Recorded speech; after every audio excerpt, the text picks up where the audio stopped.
Buenas noches a nuestros amigos de la Jornada de Oriente.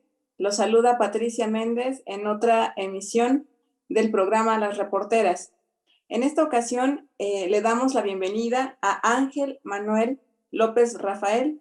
Él es coordinador general de la Confederación de Asociaciones Civiles del Estado de Puebla. Civiles del Estado de Puebla. Pues muchísimas gracias a don Ángel Manuel. Para tratar un tema muy importante que en este momento pues es de vital importancia, don Ángel, que es acerca de la vacunación para el personal de salud. Entonces, pues queremos darle la bienvenida, pero sobre todo agradecerle este tiempo que le obsequia a los lectores y a la audiencia de la Jornada de Oriente. Buenas noches, don Ángel. Sí, buenas noches, Pati. Muchas gracias por la invitación y sí, con todo gusto, mientras nuestra participación ayude a contribuir en alguna mejoría, estamos para el servicio de la comunidad. Muchas gracias. Pues entrando en el tema, yo creo que es, como decíamos hace un momento, pues un tema fundamental actualmente es la vacunación contra el COVID-19. Afortunadamente, y bueno, quienes han tenido la fortuna de poder llegar a esta etapa de la epidemia, de la pandemia a nivel mundial, de la epidemia en el país, pues es algo muy, muy trascendental poder llegar a esta etapa de vacunación contra este virus que pues ha provocado pues cientos de muertes, cientos de miles de muertes en el mundo. Preguntarle, don Ángel, ¿cómo está la situación para el personal de salud que ustedes han estado empujando en estas últimas semanas? ¿Nos puede dar un panorama, por favor? ¿Cuál es el panorama en cuanto a la vacunación para el personal de salud? Bueno, la información que nosotros manejamos es una información general, no nada más para el personal de salud, es para toda la población en general. Nosotros precisamente los martes damos un estado actual de cómo vamos con los contagios y las muertes, tanto en todo el mundo como en México y como en Puebla. Entonces, el estado que guardamos hasta el 24 más o menos de mayo es que en el mundo hay 168.502.092 contagiados, de los cuales a nivel mundial, según las estadísticas, han muerto 3,5 millones de personas, pero nuestro sentir como sociedad civil es que estos datos siempre van a estar al doble, porque hay muchas personas que no tienen acceso a los servicios.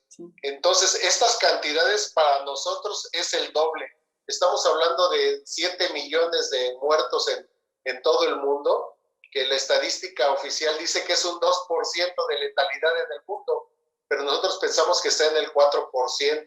Okay. Y en México se habla de contagiados de 2.402.722 contagiados, y de los cuales han muerto, según estas cifras, 222.232, pero también nosotros como sociedad civil, como vemos mucha gente que no tiene posibilidades de ir a un hospital, que se está muriendo en sus casas, que ahorita ha bajado bastante.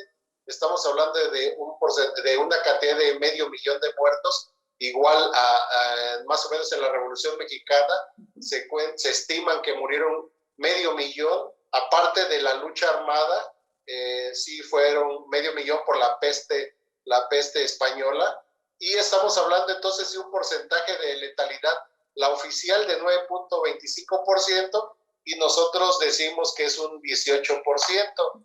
Y cuando llegamos a Puebla, se habla de 84.989 contagiados y muertos de 11.768, un porcentaje de letalidad de 13.084, pero también volvemos a decir que aquí en Puebla el porcentaje de muertos o la cantidad debe ser el doble, 22,000.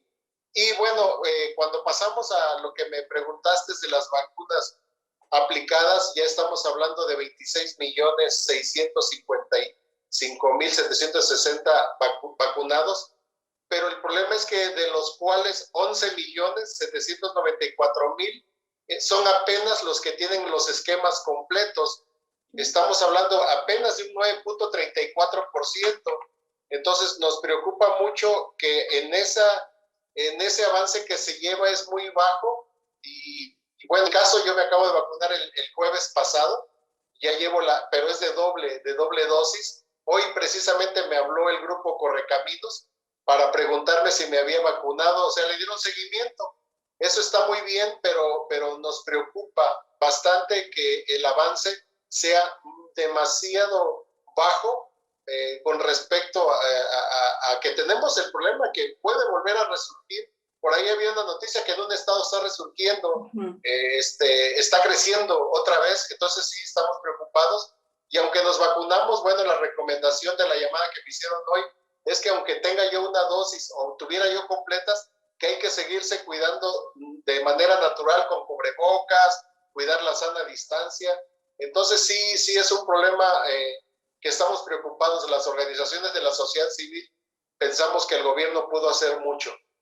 Entonces, don Ángel, estamos hablando de que, de acuerdo con las cifras y las estimaciones que ustedes han realizado, en el estado de Puebla, concretamente, hay un índice de letalidad oficial, digámoslo así, que ronda el 13%.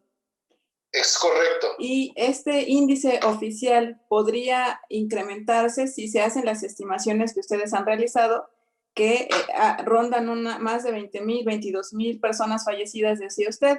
Y bueno, esto para ubicar a nuestra audiencia en qué panorama llega Puebla la vacunación. Después de cifras oficiales que estiman 11,000, casi 12,000 fallecidos, pero que en estimaciones ya, pues con cálculos de otros, tomando en cuenta otros factores, llega cuando en Puebla se contabilizarían más de 22,000 personas fallecidas. ¿Ese es el panorama? Es correcta la apreciación que después de 22,000 fallecimientos es cuando empieza a llegar la vacuna. Y lo que hemos notado, yo no puedo decir, el día que me vacuné realmente, el tiempo que utilicé efectivo nos dan 15 minutos de reposo, 20, 25 minutos.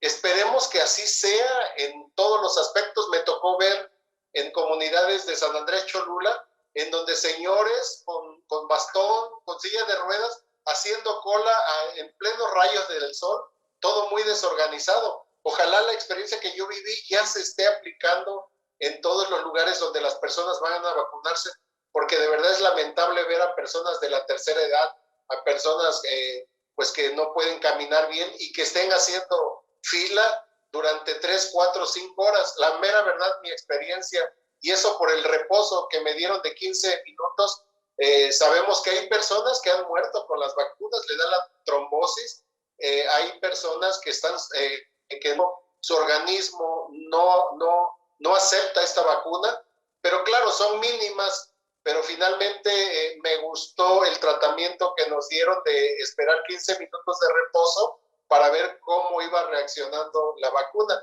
Y la verdad que la vacuna reacciona diferente en diferentes personas. Sí. Porque la mamá de mis hijos también se vacunó ese día y ella sí sintió los ganglios inflamados. Todo un día en mi parte no tuve nada más que el dolor de la vacuna, la molestia fue mínima, pero hay personas que sí, los organismos no son iguales y sus reacciones son diferentes. Okay. Disculpe, y bueno, a la fecha de corte que nos daba, que es el 24 de mayo, ¿cuántas serían el número de personas que en el estado ya tendrían tanto una parte de la vacuna, una dosis, como las 2 dosis? ¿Tendrán ese dato? Fíjate que no estoy viendo las estadísticas que yo bajo, son las estadísticas a nivel mundial, busco fuentes confiables, pero precisamente Puebla, cuando yo busco la fuente de Puebla exactamente no está cumpliendo. Aquí dice, estoy en la página del coronavirus, que es a nivel mundial, y entonces aquí Puebla aparece cantidad total de dosis que se administraron sin datos, cantidad de nuevas dosis que se administrarán en 14 días sin datos. Puebla no está dando la información de las vacunaciones. Nos estamos informando en fuentes confiables y Puebla está incumpliendo con la información, no está proporcionando, no la está llevando día a día estas estadísticas. Está fuera de control Puebla para el control de vacunación. Lo que tenemos es a nivel nacional nada más. Ok. ¿Y cómo ustedes han visto el esquema con lo que han podido ver pues, en medios de comunicación y lo que han informado las propias autoridades federales y estatales? Vimos en el estado que pues en primera instancia se vacunó al personal de salud, particularmente al personal de salud de instituciones públicas, después continuaron con instituciones privadas, después con los adultos mayores y bueno, ya en otros bloques de edad de 50 a 59 años y ahora con los maestros. ¿Ustedes cómo evalúan este proceso en el estado? Pues nosotros le damos una evaluación negativa porque en los años anteriores, cuando en los sistemas de vacunación teníamos algo muy eficiente, yo les aseguro que el sistema, como se centralizó mucho, se volvió deficiente. Yo estoy seguro que este sistema, si todas las personas, además no se limitaba, no sé si recuerden, pero cuando había campañas de vacunación no había limitantes. Las personas que iban a las escuelas, a los centros de salud, al IMSS, al ISSSTE, en los mismos parques había gente vacunando y eso no lo vemos actualmente. Hay otros sistemas, por ahí me encontré unas personas que estaban vacunando, pero era para otro sistema. Pero si eso realmente en México utilizáramos un esquema que estaba aprobado y funcionaba, yo estoy seguro que no hubiera habido tantos fallecidos. Pero quiero comentarte algo. En nuestro programa de la Confederación, lo que decimos es que el gobierno se deshumanizó porque al haberse declarado una emergencia nacional, todo debió haber cambiado, debió haber sido, o sea, nosotros decimos que estamos en una guerra mundial, donde el enemigo a vencer es el COVID-19, pero no hay trincheras. ¿A qué me refiero con trincheras? No hubo y no hay hasta la fecha centros de pruebas gratuitas en los zócalos, no hay centros de atención como cuando es una guerra, carpas en donde estén ahí centros de oxígeno atendiendo a la gente. No hay un sistema estatal ni municipal de proporcionar oxígeno, no hay un sistema de atención para proporcionar la medicina gratuita como está en las leyes, como está en la Constitución. Tenemos derecho a la salud, es un derecho también la vida, y esos derechos los dejaron a un lado en esta pandemia. El gobierno estatal se olvidó. Y fíjate que estaba yo viendo precisamente en la Constitución del Estado de Puebla, el artículo en el 105, fracción novena, dice: en caso de desarrollo de alguna epidemia, el gobernador del Estado podrá hacerse cargo del ramo de salubridad pública municipal hasta que el peligro desaparezca. Nunca lo hizo. Además, hemos estado revisando la ley de egresos y podemos ver que para el año fiscal 2021 en Puebla se programaron ejercer 96,000 millones, que es similar al del año pasado. ¿Qué significa? Que todo ese recurso en la pandemia, al bajar el nivel de trabajo, el nivel ¿cómo diremos? No necesitamos infraestructura. Cuando estamos en guerra mundial, no necesitamos infraestructura. Entonces sí hay muchos recursos que se debieron haber utilizado para atacar la pandemia, para haber generado centros de atención de pruebas inmediatas contra el COVID, pruebas de centros de suministro de oxígeno a nivel estatal. Sí hay dinero, pero entonces no se vio ese resultado realmente. Los diputados se portaron de manera inconsciente, porque los diputados son los que pueden redireccionar el presupuesto, es parte de sus funciones, y no lo hicieron para la emergencia. Realmente consideramos que el gobierno estatal y los municipales nos han quedado de ver demasiado a los ciudadanos, y que la reacción cuando es un terremoto, que los ciudadanos entramos a ayudar, ahora que estuvo en manos del gobierno estatal y municipal, no lo hizo. Ese es el sentimiento que tenemos en la sociedad civil. Sí, desde su punto de vista, desde el punto de vista de la agrupación, era necesario, como usted hacía la comparación, si se trataba de un asunto de una guerra para vencer un virus, habría que tener módulos de atención, módulos de pues, detección de pruebas, de aplicar o para brindar oxígeno de manera gratuita, ya que vimos pues desafortunadamente un pues lucro, ¿no? de firmas, de empresas, que algunas establecidas, otras que vieron en esta situación una oportunidad y decidieron incursionar, en donde aumentaron los precios sobremanera. Y bueno, esto, digamos, no fue tan controlado por las autoridades. Eh, Aparte del presupuesto que desde su punto de vista tendría que haber sido mayor para atender estas necesidades. Es así como ustedes ven esta pues manera de enfrentar la crisis de salud. Es correcto, se debió haber redireccionado el presupuesto, porque al declarar una emergencia nacional, automáticamente todos los recursos se pueden redireccionar y realmente el gobierno, los diputados nos quedaron a deber, no lo hicieron.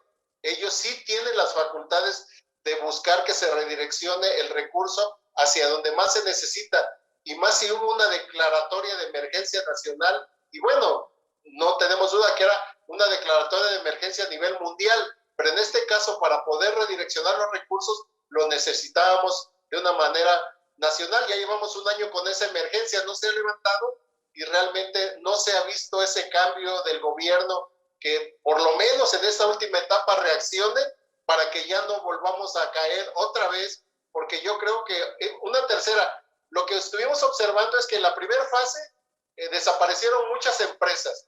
Hubo empresas que supieron ir sobrellevando la situación y llegamos a otro y vuelven a desaparecer más empresas. Yo creo que si volviera a crecer otra vez esta contaminación, este virus otra vez en los poblanos, estoy seguro que la verdad teníamos miedo que empezaran los suicidios, porque los caseros no están respetando, los negocios se siguen cobrando la renta como si todo estuviera funcionando. Entonces hay mucha gente que se endeudó y que se ha seguido endeudando, pues esperando que esto ya, esta pesadilla, es una pesadilla que pareciera que sales y ves a la gente con cubrebocas y sabes que un vecino se murió, entonces resulta que estamos viendo una pesadilla que quisiéramos que ya se acabe, despertar de esta pesadilla, porque realmente pareciera que estuvieran los zombies, porque vemos a la gente con cubrebocas y en una semana nos dicen que esa persona ya falleció. Sí. Entonces, ¿por qué falleció? También la atención médica, un compañero de nosotros, un líder de lucha social, Hilario Gallegos Gómez, murió a las puertas de un hospital. ¿Por qué no murió de COVID? Porque mira, el COVID no nada más se está muriendo de COVID, se está muriendo gente de diabetes. ¿Por qué? Porque llega al hospital, no lo atiendan. Nuestro compañero se murió a bordo de una ambulancia. Esa ambulancia en el Hospital de La Paz, que es privado, no lo quisieron atender porque había que, no querían recibir a personas que estuvieran con COVID. A pesar de que no determinaron que tenía COVID, lo sacaron de ahí y se fue al Hospital General del Sur. Y ahí a bordo, como llegó como a las 2 de la mañana, 2, 3, la guardia, nunca salió nadie a atenderlo y estaba la ambulancia ahí afuera y ahí en la ambulancia falleció. Realmente es algo muy lamentable que nuestro compañero haya muerto, no por el COVID, sino por una mala atención que hubo en el Hospital General del Sur. De verdad que nos dolió mucho y bueno, ya pregunté yo con familiares directos, dicen, no, ingeniero, el dictamen final fue que tenía en el estómago cáncer. Imagínate cuánta gente se murió que no llegó a tener COVID. ¿Sí? Un licenciado que vivía aquí donde yo vivo, se supone que también él pensaba que tenía COVID, pero no, su diagnóstico se murió de un paro cardíaco. Entonces, todo esto ha crecido y las consecuencias del COVID, por eso decimos que no son 200,000 en todo el país, son 500, 600,000. ¿Por qué? Porque son los del COVID y las consecuencias del COVID que tenían otras enfermedades que no fueron atendidas y que fallecieron. Así es. De hecho, bueno, usted señalaba esta parte de la crisis de salud aunada a la crisis económica. Sí, el día de hoy uno puede pues darse una vuelta por la 43 Poniente, aquí en la capital del estado, por toda esa zona de la ciudad, podemos ver cómo están pues prácticamente desiertas los establecimientos comerciales. están prácticamente desiertas algunas plazas, pequeñas plazas comerciales en esa zona. Y si vamos a otras áreas de la ciudad es prácticamente lo mismo, apenas en la Avenida Juárez está reactivándose los comercios y de manera muy lenta, pero si vamos a otros puntos vemos la misma circunstancia. Y en cuanto a lo que usted señalaba de pues esta crisis de que pues se dejaron de atender otros padecimientos, incluso intervenciones quirúrgicas que tuvieron que ser pospuestas porque los hospitales estaban pues reconvertidos casi en su totalidad para atender a personas con COVID-19. Don Ángel, y regresando al tema de la vacunación, ustedes que tienen pues este sentir social, ¿qué áreas de la sociedad civil están siendo olvidadas en este proceso de inoculación?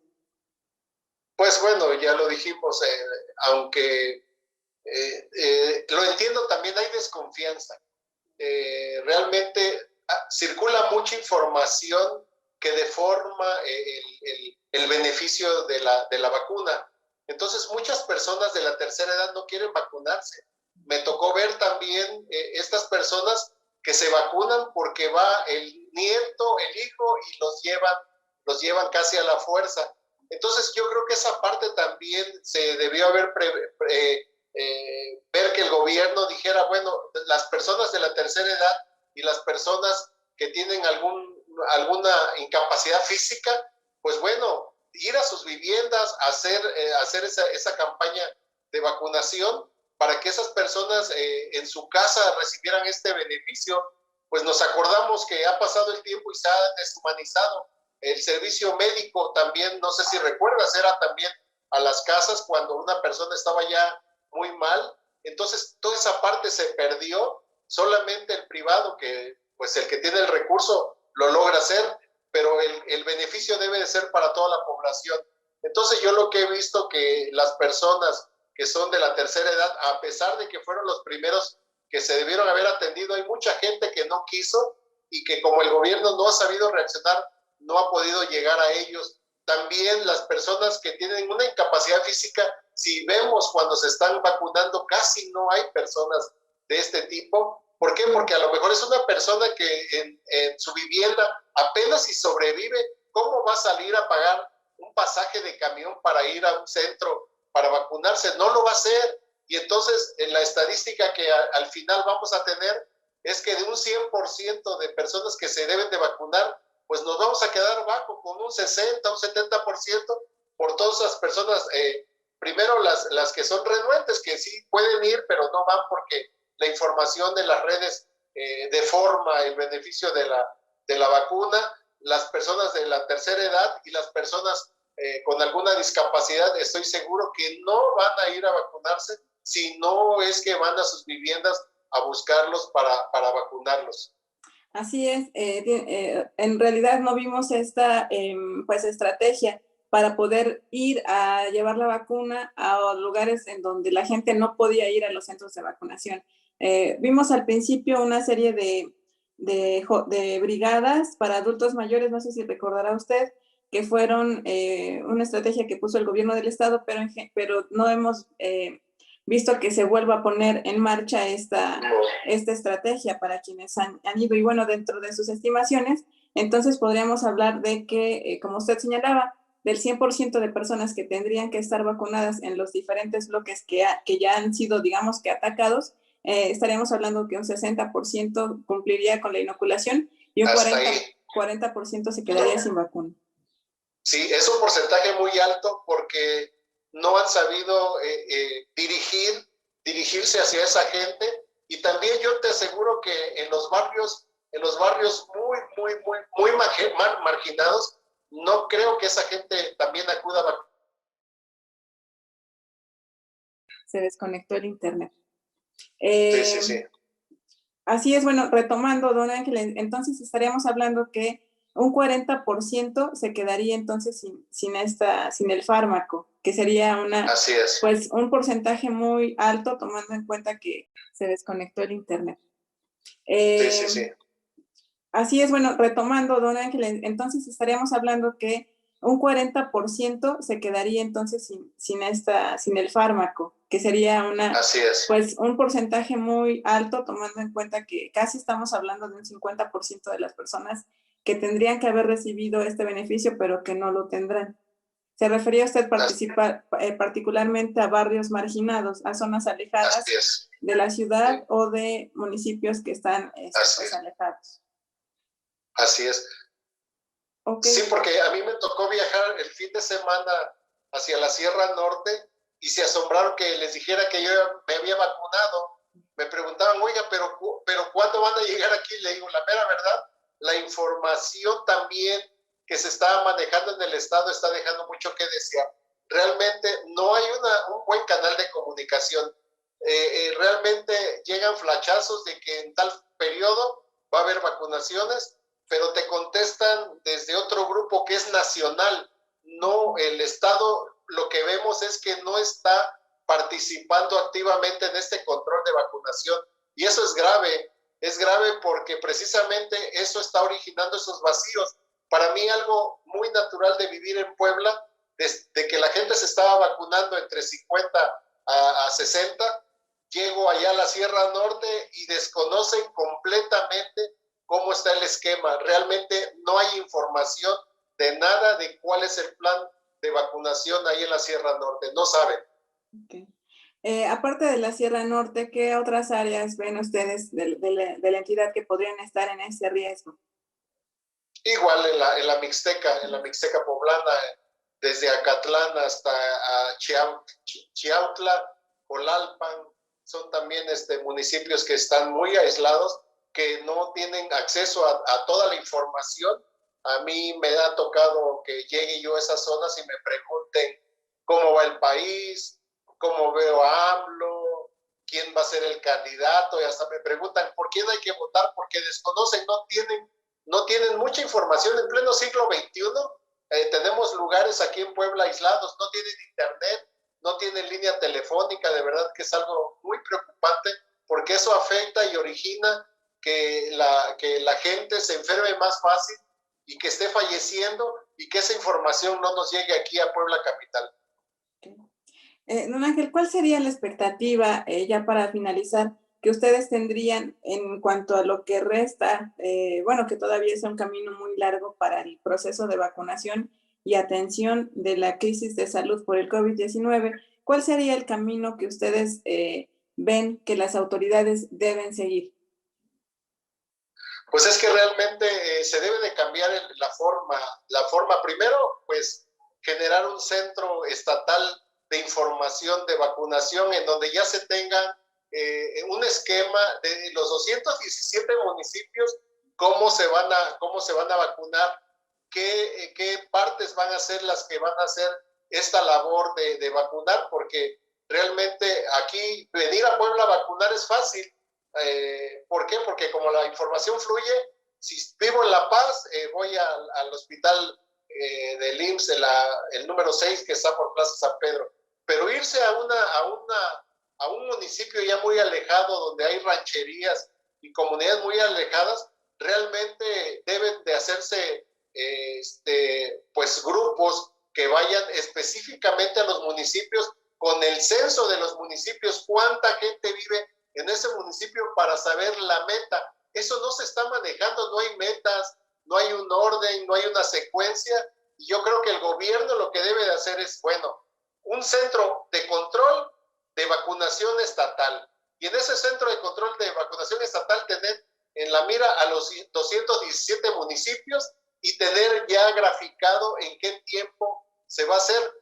A lo mejor no lo hacen porque como las vacunas se están controlando a nivel estatal, no hay un flujo programado bien a los estados, para que también, si nos van a llegar 10,000, 20,000 dosis de vacunas, bueno, con esas 10,000, si te vas a la Sierra Norte, empiezas a bajar a lo mejor de Francisco Z. Mena, vienes bajando a Pantepec, Venustiano Carranza, y así te vienes bajando, y también del sur del estado, ir hacia arriba. Entonces debe de haber realmente un plan bien programado a nivel estatal, porque eso es lo que podemos ver. A nivel estatal, Si tú buscas información, no hay un plan, no hay un programa de vacunación para los 217 municipios, no lo hay. Ok. Disculpe, y bueno, en cuanto a esto, en cuanto a la vacunación y en cuanto a esta, pues digamos, los contagios no han terminado, aunque afortunadamente han disminuido en demasía, pero no han terminado. ¿Qué podríamos esperar o cuál sería la estrategia para no solo la vacunación, sino para atender todavía estos contagios o un eventual pues, crecimiento de los mismos? Precisamente lo que yo te decía al principio, se deben de crear centros de monitoreo de pruebas gratuitas para que rápido se pueda controlar y, como quien dice, encerrar, hacer un cerco sanitario en donde surjan una cantidad X de personas con el virus, pero no se tiene, o sea, se está dejando de manera natural que pase lo que tenga que pasar, y en pleno siglo XXI no se debe de hacer eso. Hay formas de que ya también, como dices, si en la parte de vacunación se tiene que hacer un plan, también en la parte de prevención debe de haber centros de pruebas gratuitas rápidas y para la detección, y tener a lo mejor a través de los sistemas de protección civil, que es donde yo veo que casi en todos los municipios hay, si no hay un centro de salud, pero sí hay un sistema de protección civil, bueno, monitorear inmediatamente en donde se vaya saliendo de control de una cantidad de pruebas que salgan positivas, hacer el cerco rápido para que no vuelva a llegar a Puebla capital, porque vuelve a entrar y va a ser lo mismo, y vamos a caer en una situación catastrófica, que estamos en una situación catastrófica, como dijo López-Gatell, si llegamos a 50,000 va a ser una catástrofe. Bueno, ya la estamos viviendo, pero se puede volver a repetir, como decías, se empieza a reactivar la economía poco a poco, pero si realmente volvemos a caer, la verdad, estoy seguro que va a haber gente que ya no va a aguantar una tercera, y creo que vamos a caer en una situación de desesperación, que no caímos en saqueos, en suicidios. Gracias a Dios no se dio eso, pero podemos llegar allá si se vuelve a repetir, si vuelve a salirse de control otra vez este problema del COVID. Okay. Pues muchas gracias. A nombre de nuestra audiencia, de nuestros lectores de la Jornada de Oriente y de quienes nos siguieron a través de su programa Las Reporteras, a nombre de la Jornada de Oriente queremos darle las gracias a Ángel Manuel López Rafael. Él es coordinador general de la Confederación de Asociaciones Civiles del Estado de Puebla. Muchas gracias, don Ángel, por su tiempo, por esta explicación y por este panorama que nos da acerca pues de la atención de esta crisis de salud. Muchas gracias. Sí, muchas gracias por la invitación y les agradezco su invitación. Muchas gracias. Buenas noches a todos. Buen término de domingo. Gracias.